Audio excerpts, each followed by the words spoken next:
Hey, are you thinking about buying a home in Minnesota and you're just a little confused on the process? Or maybe you've bought a home before and you're moving to Minnesota, but you're noticing we do things just a little bit differently here than other states. This video is going to be for you. We're gonna break down the whole process of buying a home from beginning to end. We're gonna go over some differences that you might see in other states about how we do it here in Minnesota. So whether you've bought a home before or you've bought a home and you're moving somewhere else, we're gonna go over everything you need to know about buying a home from start to finish right here in Minnesota. If you stick around to the very end, I'm even gonna go over 15 cities here in the Twin Cities metro area that have an added step when selling their home, that if you're looking at buying a home, you should know about this step that only 15 cities have. So stick around to the end, I'll break that down for you. So if you're new to the channel, my name is Steve. I'm a team lead for the Three Rivers real estate team based out of the Twin Cities right here in Minnesota. Produce content for people just like you looking to buy homes in the Twin Cities who just want more information so you can make the best educated decision for you and your situation when buying a home in this area. So today we're gonna go over everything you know about the process of how to buy a home from start to finish. And I said there's a few different things we have here in Minnesota we don't have anywhere else. And if you've never bought a home before, this is all gonna be new information for you. So be sure to pay attention to everything that we have. And of course, if you have questions, feel free to reach out. Our contact information is below. You can always drop a comment as well. We'll get back to you as quickly as we can. Now, the first step in buying a home is getting pre-approved. This is even before you start talking with a realtor. It's just good to have information about, hey, do I even qualify for a loan right now? And if so, how much do I qualify for? So many times I've worked with clients who are pretty well off, have great credit, but there's something weird in their history that's gonna stop them from getting a home. So they start looking at homes on Zillow, they get all ready to go, and then we get into that pre-approval process, and what happens? They don't qualify for whatever reason it might be. There's so many different tiny little intricacies that can pop up during this. I've had multiple times where I've had a client who's going to go get pre-approved and they have some utility bill in collections from college that they never even knew about. They moved, they switched addresses, they didn't even know the bill was past due, and the utility company took them to collections and they never knew, and it's a stinking $35 bill that's sitting there, and it really affects their ability to get pre-approved. They have to get phone calls, get a hold of that utility company, pay the bill, and then have it reflect on their report again, which can be time consuming. It takes a couple months for this whole process to break out. So that's why I always recommend for clients for the very first step, hey, sit down, talk with a lender, let's figure out what you're approved for and exactly what you can get after there. And then when it comes to this pre-approval process, I always recommend, hey, know your budget and stick within your budget. You don't want to be house poor once you get into a home. For the most part, your mortgage payment's going to stay the same. Your principal and interest, those are locked in, but you do have property taxes, utilities, just the cost of owning a home that can increase over time, especially on the taxes and insurance part. Very rarely do I see these things actually go down. So you want to make sure you have some flexibility in there so that if you do have a hailstorm come through and you need a new roof, or a furnace goes out or something like that, you have some slush funds that you can take care and get these things taken care of within your home, and you don't end up, being house poor or being in a bad situation because you maxed out your budget from the start. But you got to know your budget from the get-go so you know exactly where to budget from there. Now, a good general rule of thumb I tell most people is try to stick around 25% of your total monthly income. That's what you should kind of utilize for your mortgage payment. You really don't want to go too far over this. I know, from the actual approval standpoint, I believe they go all the way up to about 50% of your debt to income ratio. But if you're putting too big of a chunk just into owning the home on a monthly basis, like I said, it's very hard if something else pops up, or if, something bad happens and you lose a job or you're out of work for a little while, you want to make sure that you can cover these bills, end up in foreclosure or somewhere bad there. So always get a good budget, stick within that budget, but that's gotta be step one, is knowing what your budget looks like. All right, step two, once you know your budget, you wanna try to figure out where geographically you wanna live. And there's a lot of different things that go into this. Some people need to be in certain school districts for their kids. Some people wanna live close to their job. Some people wanna live close to their family. It's very important that you kind of figure out geographically where I'm at, and you go back to your budget and you figure out, hey, Does my budget align with where I want to be? As a realtor, all too often I see people that just kind of have unrealistic expectations about where their budget can take them, and they end up getting very discouraged and burned out in the process very early when they really realize like, hey, this is what I want to spend, but I can't really bring that where I want to go. You know, everybody would love to live on Lake Minnetonka for $300,000, but it's just not going to happen. I don't even think you can get a boat slip on Lake Minnetonka for $300,000. So you need to be very realistic with what you're looking for. And I've done a bunch of videos outlining a lot of different suburbs within the Twin Cities, but you can typically get this answered by sitting down either with a real estate agent or just doing some home searches online. You can typically get an idea of what home prices are going for in that area to make sure they align with what your monthly budget is. Now, if this is in fact your first home, I always tell everybody, you know, your first home, it's not going to be perfect. I know buying a home is an awesome thing and you want to have everything done right away for you, but the fact is, for the most part, your first home is probably going to be a lot like your first car, and it's going to get you from A to B. It's going to get the job done, but there's always going to be things you wish you had.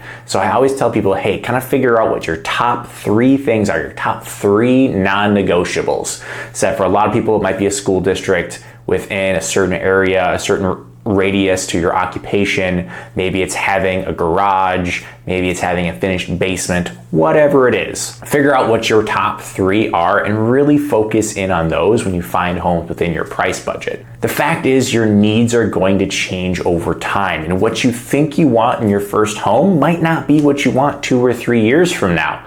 Think back to COVID, how much that changed our dynamics within our house. Home offices before were just a luxury, and now they're almost a necessity. We have helped so many people in the last 2 or 3 years that have needed to move just to get one more bedroom or just a little bit more square footage because they're working 100% remote from home now. Or maybe they don't even need to be in the Twin Cities anymore and they can go out in rural Minnesota because they're fully remote and it doesn't matter where they are. They never commute back to their office. So your needs are going to change over time. So make sure you have your initial needs met right away and know that it's going to fluctuate. This happens all the time. Even I've had so many people that have built homes, built their custom dream home, and you know what happens 5 years later? They realize the house they bought, there's just different things that they wanted, and they end up building another home again and getting it right the second time. So even if you can start from scratch and build your custom home, I guarantee you your needs are gonna change and you're gonna need to fluctuate and pivot and move with that anyway. So don't get too caught up on buying a perfect home from the start. This is just to get you the intro into home living, into home ownership. You're gonna learn a lot about this, and you might learn like, hey, I thought I wanted a yard, but I really suck at maintaining grass. Get me into a townhome with an HOA. Or maybe it's gonna be vice versa. You start off in a townhome and you go, you know what? Nope, I really want a dog, something like that. Get me a yard to take care of. And I said, some people, you needed home offices and now you don't anymore. Maybe you needed 4 bedrooms, now you're down to 2. Point is, you're always going to change and fluctuate with what you need and what your needs are going to be. So don't let that get hung up on your first home, or even if you're moving here from Minnesota and this is your second home and you think you know exactly what you want. As you're moving into areas, you might find the neighborhood that you like isn't exactly what you wanted. Maybe the school district you thought you wanted to move into is going to be not what it turned out to be. So again, even if you're relocating here from somewhere else, get those top 3, really hunker down, focus on those, let those guide you on where you want to go till you really figure out exactly what you want, and then you can kind of move on your next house, try to get even more of those. Maybe you can get 5 or 6 different things, non-negotiables of what you're looking for, but no house is perfect and your needs are constantly going to be changing. All right, now that you're pre-approved, you have a good idea of exactly the home you're looking for, at least your top 3 things that you're looking for location-wise, and your price is all determined. Now's the time to go out, actually get your hands on the product, go start touring homes and figuring out, hey, is what I thought I wanted exactly what I'm looking for? Start figuring out what those homes start to figure out, exactly what kind of home you want to do. I tell most of my clients it's going to take them a good 8 to 10 home tours before they really even put in their first offer. You just don't know what you don't know. When you think you know what you want, but you don't until you start touring things. Some people realize like, oh, I really want to open concept, and they see, something that's not as open, like, oh, this isn't as bad, and they start changing, or they really start figuring out how big lot sizes are, get a good feel for how many square footage they actually want. A lot of people might think like, oh, I'm fine 1,200 square feet, but really you need 1,600 square feet. And you don't really know that until you start touring homes and get a good idea of space and how space starts to work. So once you start touring homes, okay, now that you found a house that you like, now it's time to get that offer drafted and submitted and put in. And I always tell my clients, especially in competitive markets, don't get emotionally attached to a house until we have a signed purchase agreement in place. There's just too many things that can go wrong. And honestly, I usually tell them don't really fall in love with it until we're after the inspection phase, which we'll get into here. So when you're looking at putting an offer in, you can negotiate anything at the end of the day, but there's a handful of terms that are most negotiated. Obviously, the most important is going to be price, right? How much am I paying for this home? And I always try to guide my clients on this the best I can, because if you're in a multiple offer situation in these competitive markets, it's very easy to kind of get caught up in the bidding war. And I tell my clients, you need to be comfortable with the price that we're putting in place, with the down payment, with the closing costs, what your monthly payments are gonna be. I don't wanna have to give you a phone call and say, hey, they accepted our offer, and I don't want you to be anything less than absolutely ecstatic. I've had too many times where I call a client and say, hey, we got it under contract, and they're like, oh, how much do we pay for that again? Don't know if I really want to buy it for that price. I got caught up in the moment and I really just wanted to win, and now I'm having second thoughts. I don't like having that conversation. So when you're putting your offer in, make sure you're confident in the price that you're paying for it and you're comfortable with all the things attached to it from there. So price is gonna be one of the biggest things that we're gonna negotiate over. And there's a couple of different pieces to the price, right? First off, you're gonna have your down payment that you're in there, how much a loan you're taking. And then you also need to be cognizant of what the appraisal might look like if you're taking out a mortgage. So if you're taking out a mortgage on a property, yeah, you can pay $400,000 for a property that's only worth $200,000. The problem is the bank isn't going to give you $400,000 for a property that's only worth $200,000. They're going to give you $200,000 for a property that is worth $200,000. The bank's trying to protect themselves. They don't want to inherit property that you overpaid for. The bank's essentially going to look at it and say, hey, you closed on the property and then you split town, and the bank has to inherit that. And if they can't turn around and sell it, the bank doesn't want to do that. They don't want to be stuck underwater on a property. So they're going to have a third party come in and they're going to do what's called an appraisal on the property, which is their opinion of the price. They're only going to loan for a price that they can justify on paper. Now, if you want to go over that and you want to bid more than that, that's okay, but you might end up having to cut a check to make that work. So I always try to walk my clients through that when we're putting prices in, saying, hey, this is what I think it's going to appraise for. Now, I am not an appraiser, but I know the appraiser is going to look at these things. And by looking at these things, they're probably going to evaluate around here. Now, we're either above that, we're below that, we're right at that number. But if we're above that, I got to tell my clients, hey, if the appraisal comes in low, we might be cutting a check for a little bit more to make this work, or the deal might fall apart. Now, like I said, there's a lot of things we can negotiate within the contract. Price being a big one. Closing date's going to be another big one.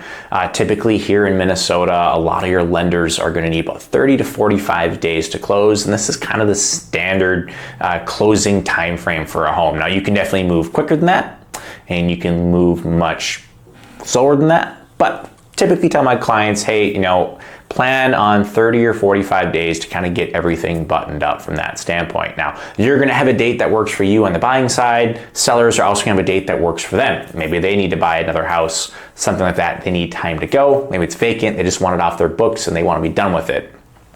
So I always try to figure that out for my clients before we put that in, and try to find that area where, everyone can kind of try to be happy from a closing standpoint. A couple of other notable contingencies are going to be the inspection contingency, and I always recommend clients getting an inspection contingency here. And this is one of the areas where Minnesota is a little different compared to some other states. So in Minnesota, during the buyer's inspection contingency, the buyer kind of has all of the power at this point in time. They can literally back away for any reason here, and they don't need to disclose why they're backing away. They can say, hey, I'm canceling due to the inspection contingency, and we're done. And as long as they actually had an inspection done, there's really nothing the sellers can do. They don't have to say why, and they don't have to force the sellers to make repairs. This does vary from other states where you have to give the opportunity for the sellers to make those repairs. Not the case here. That's one of the reasons why, if you're trying to put in a strong offer, one of the first things that we tend to see people do is waive that inspection contingency, because it's more reassurance for the sellers. But again, I do not recommend getting this done. There's just too much done in a house. There's too much going on in a house that the sellers might not even be aware of. Think of the house you're living in. When is the last time you went and looked in your attic? You have no idea what's going on up there. There could be mice up there, there could be mold up there, there could be water damage, it could be leaking literally right now, and you have no idea because you never popped up there and take a look. In Minnesota, you only have to disclose what you know is wrong with the property. If I never looked up in my attic to see there's mice up there, how can I disclose that there's mice in my attic without taking a look up there? Having an inspection done and having someone go up there, crawl around and take a look for you can help you find out what those issues might be that the seller honestly did not know about. And when you find it out after the fact as a buyer, you're always going to assume the worst, and you're going to try to assume that the seller tried to cover that up and they knew about it, when honestly they probably didn't. And an inspection can definitely help mitigate a lot of those issues before you ever really get into that. So with the inspection contingency, it is a negotiable term within the contract. You state how many calendar days you're going to have to get the inspection done and do all the negotiations during that time. Another notable term is going to be the earnest money deposit. So if you do get an offer accepted in Minnesota with the standard purchase agreement, you have 2 business days to get them their earnest money. It's kind of what I refer to as kind of good faith money. You give it to the sellers to hang on to, and it gets credited back to you at the closing table if this all goes according to plan. If you back out just for no reason, you're probably going to lose that earnest money. But if it falls apart due to a contingency, then you should be getting that earnest money coming back at you. Another negotiable term is going to be the earnest money deposit that you're willing to give up front. So in Minnesota, with the standard purchase agreement that all of us realtors use, if your offer gets accepted, you have 2 business days to get them what's called an earnest money deposit. Now, if you want to really make your offer stand out, you can increase the amount of earnest money you're putting down. You could make the earnest money non-refundable, which means, hey, the seller is going to keep it no matter what happens. That's very risky to do because there are a lot of things that can happen in a transaction that are outside of your control, right? Let's say I make the earnest money non-refundable and the house burns down. What's going to happen then, right? So there's a lot of risks involved with doing something like that. So if you're going to use that as a tactic, just know that there are a lot of risks with it. But if you're stuck in a multiple offer situation, you might want to consider making some or part of that non-refundable, during certain instances. I've seen people just blanketly say it's non-refundable. And like I said, if the house burns down, what's going to happen? I don't know. It's for the courts to decide, but you might put yourself at a very dangerous spot there for your money. So just be very cautious on that. But earnest money is a completely negotiable part of the contract that you want to understand. And like I said, can definitely help your offer set apart. Now, once your offer is accepted, we're technically under contract with the sellers. In some states, this is the start of opening escrow. It's technically kind of what happens here in Minnesota, but really the only thing going in the escrow account is your earnest money. In other states, you might put all of your money in an escrow account where it's held until the day of closing, and then the funds are dispersed at the day of closing. Minnesota, that's not how it works. We actually fund the day of closing. So your bank is actually going to physically wire the money over.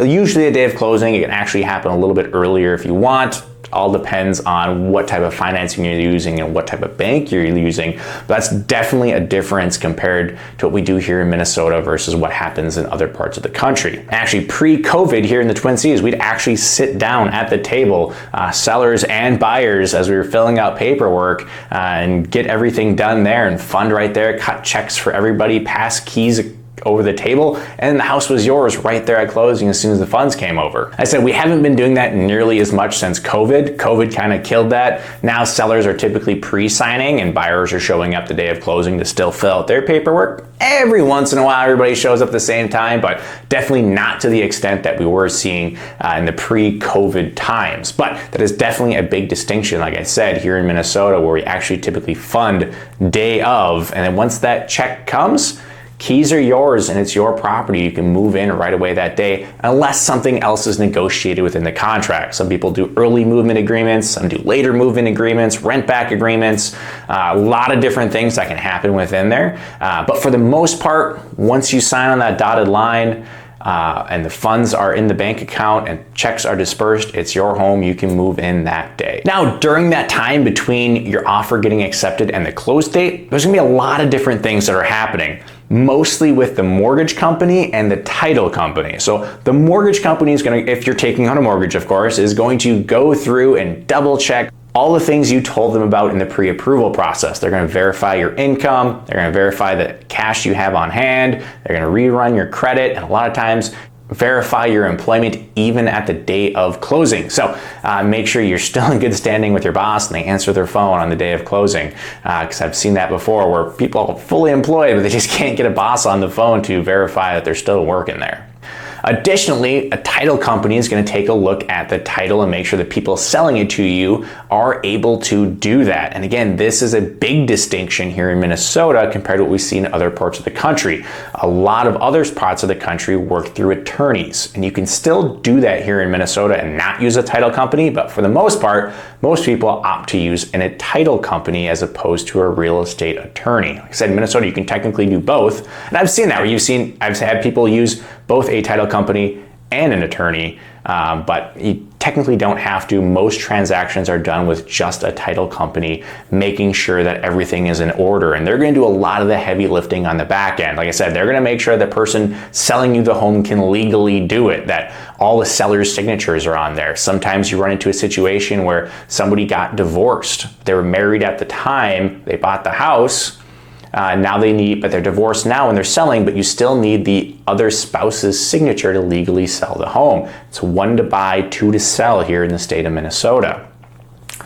They also are going to take a look, make sure there's no liens against the property. Maybe work was done on the property and there's a mechanic's lien sitting on it. Well, that's clouded title and we need to take care of that, because if you take over that home with the lien sitting on there and that lien holder comes back over and says, hey, I did work here, you need to pay me, you're not going to be very happy. So the title company is going to make sure all that stuff's taken care of beforehand so that you can get clean title when you buy your house and just have quiet enjoyment of your property from day one of owning it. Now, once you're through underwriting and you get clean title, it's time to actually close on the property. And like I said, this typically is going to happen 30 or 45 days after you have a purchase agreement. Can move quicker, can move slower. All depends on your particular situation, the situation of the sellers. But like I said, for the most part, you're physically going to show up to the title company. You're going to sign all the documents that you need. You're going to fund it right there, and you're going to get the keys that day. Now, before you do that, it's important that you do a final walkthrough. In Minnesota, once you close the property, it's considered an as-is transaction. So you are inheriting that property, the state of which it was, as soon as you close.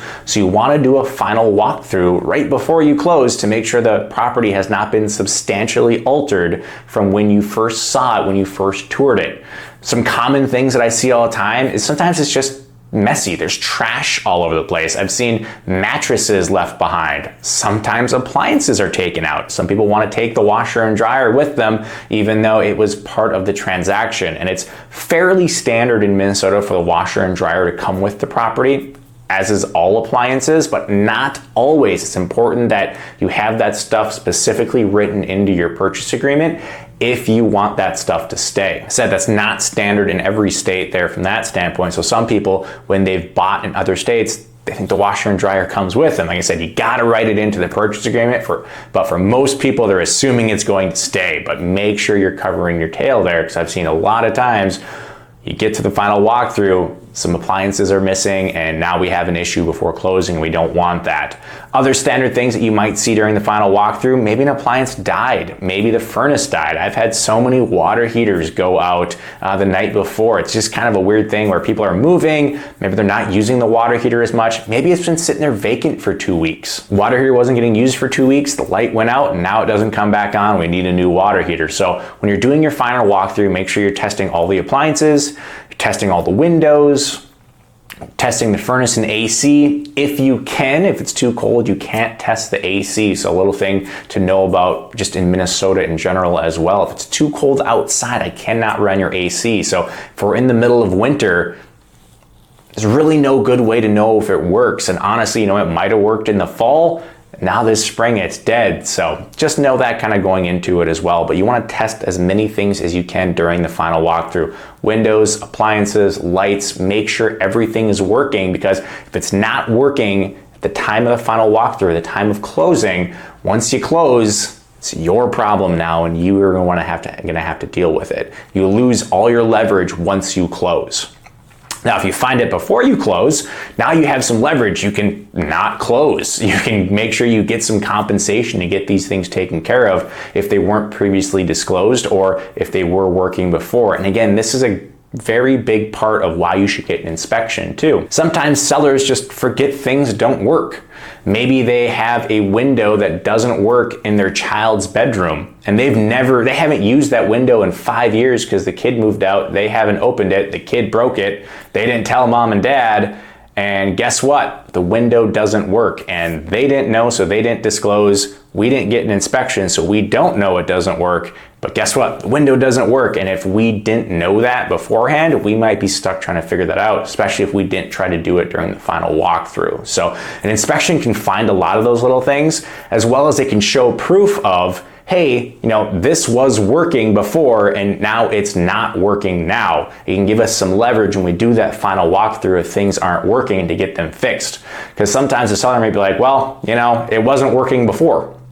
But we didn't do an inspection. We didn't know it wasn't working. So there can be some gray area there that, again, a home inspection can help alleviate for us. So that's why, again, just recommend never passing on that if you don't have to. Now, like I said, once the funds are in and you're done signing, it's your house unless you negotiated something otherwise. You can go ahead, start moving your stuff into your property right away. Now, if you intend on living in that property, it's gonna be your primary residence, you're gonna need to do one extra step of homesteading your property so you get some property tax benefits for that. You get slightly cheaper property taxes when it's your primary residence, and this you need to do at the county level. Your title company should bring you through, hey, here are what we refer to as homesteading instructions for your county.